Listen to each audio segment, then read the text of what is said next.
Joining us now to discuss the firing of former FBI Director James Comey, former Assistant Director to the FBI Bill Gavin, and attorney Barbara Smith. Thank you both for being with us. Let me start, if I may, Bill, with you as a man who's invested his career, his life in the FBI. Your reaction to the president's decision upon the recommendation of both the Attorney General and the Deputy Attorney General, Rod Rosenstein.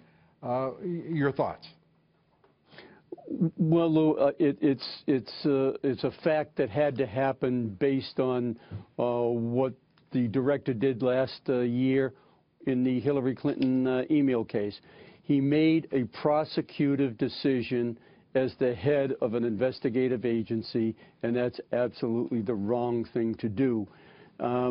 He's a wonderful guy, a fine person, and I can assure you there's no joy in Mudville tonight. It's a very sad affair that the director is terminated. But when you are director and you are running an investigative agency, I don't care what Loretta Lynch said. Even if she asked him to make the prosecutive opinion, he's not in that position to do so. I imagine he was biased by his positions in the Department of Justice before that. But in this case, the ball should have been bounced back across Pennsylvania Avenue into the Justice Department for them to convene a grand jury. He was working an inquiry, Lou, not an investigation. He didn't have subpoena power, none of those things. He couldn't get it before a grand jury.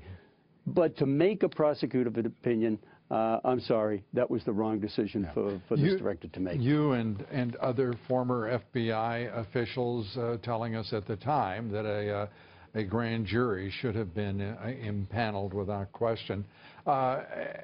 Barbara, your thoughts as a distinguished attorney who has a great regard, I know, for the institution of the FBI and the people who work there.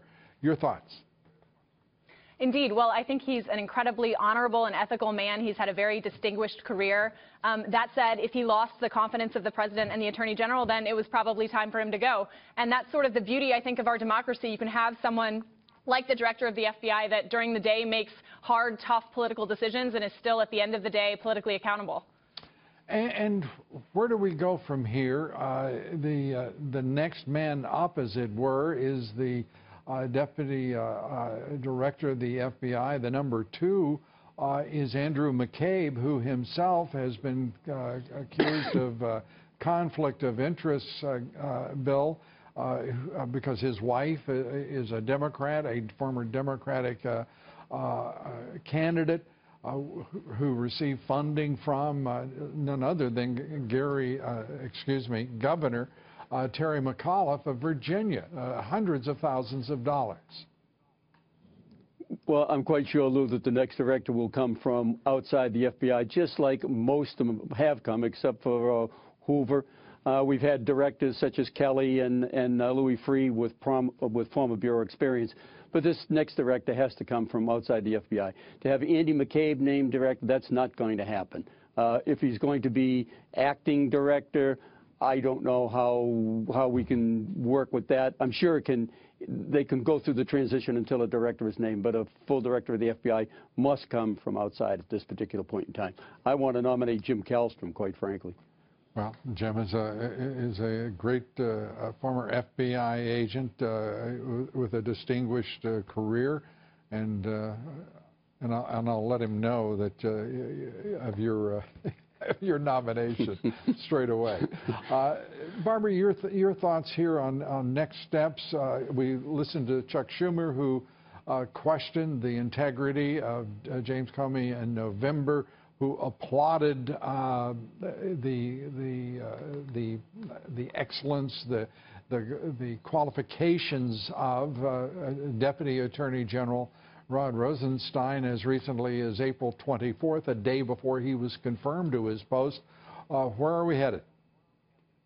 Well, I'm reminded of when Attorney General Alberto Gonzales stepped down towards the end of the Bush administration. It was a really contentious time for the Department of Justice then, and there were allegations that the department was too political and senators were going to be unhappy with whoever was nominated to replace him. And I think that President Bush did a really wonderful thing by nominating a former federal judge who was widely respected, whose credentials were unquestioned, whose ethics were unquestioned. And I think President Trump would be well served to follow that path, maybe choose someone that's been on the federal bench for decades and who's widely regarded among the legal community as an esteemed member of that community, and that someone that Senate Democrats can really get behind as fair and a straight shooter. You know, it's interesting, the suggestion.